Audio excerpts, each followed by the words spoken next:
आज हम पढ़ेंगे वर्णमाला। क्या पढ़ेंगे? वर्णमाला। संस्कृत वर्णमाला। संस्कृत वर्णमाला में कितने वर्ण होते हैं? 46 वर्ण होते हैं। कितने वर्ण होते हैं? 46। और 46 को संस्कृत में षड्चत्वारिंशति कहते हैं। क्या कहते हैं?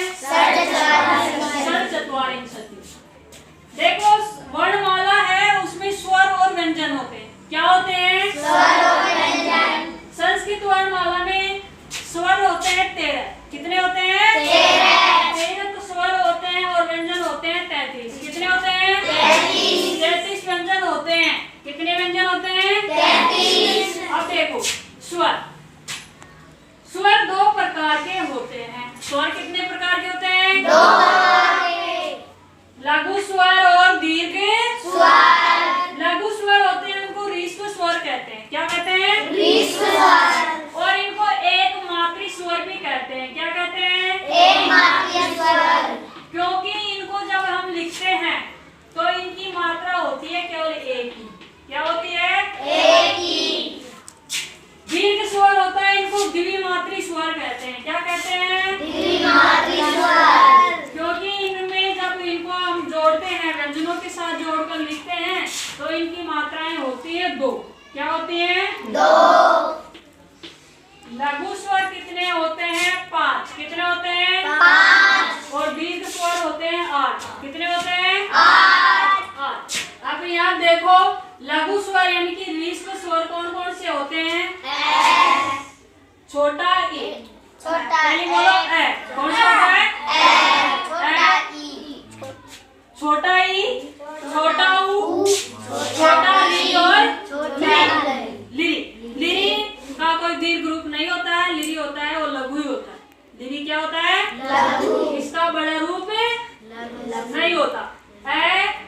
ऋश्वरी, ऋश्वऊ, ऋश्वरी और लिरी।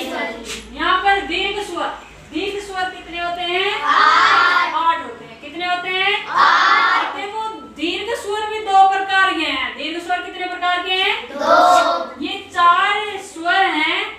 आ, दीर्घी, दीर्घ ऊ और दीर्घ री। ये तो है दीर्घ स्वर। कौन से हैं? दीर्घ स्वर।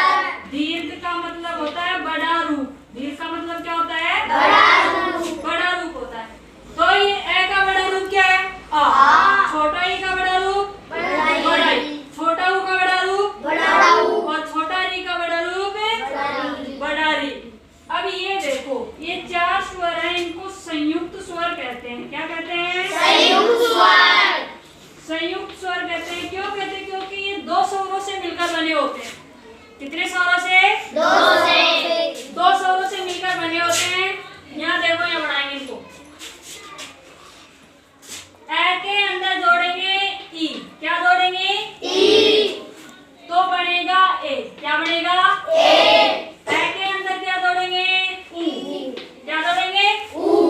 तो भी बनेगा ओ। क्या बनेगा? ओ। के अंदर जोड़ेंगे ए। क्या जोड़ेंगे? ए। बनेगा आई। क्या बनेगा? आई। के अंदर जोड़ेंगे ओ। क्या जोड़ेंगे? ओ। तो बनेगा औ। क्या बनेगा? आऊ। ये 4 क्या है? संयुक्त स्वर है। संयुक्त स्वर क्यों कहते हैं? क्योंकि ये 2 स्वरों से मिलकर बने हैं। कितने स्वरों से मिलकर बने हैं? 2 स्वरों से। 2 स्वरों से मिलकर बने हुए हैं। एक तो ए और एक कौन सा है? ई।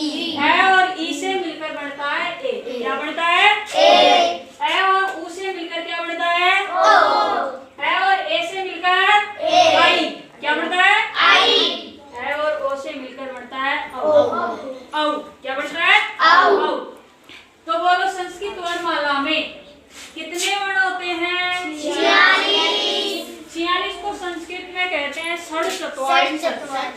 क्या कहते हैं? षड्चत्वारिंशत्। अब वर्णमाला में स्वर और व्यंजन होते हैं। क्या होते हैं? स्वर और व्यंजन। स्वर और व्यंजन होते हैं। स्वर कितने हैं? 13। व्यंजन 33। स्वर 2 प्रकार के हैं, लघु स्वर और दीर्घ स्वर। लघु स्वरों को ह्रस्व स्वर और एकमात्री स्वर भी कहते हैं। दीर्घ स्वर को द्विमात्री स्वर भी कहते हैं।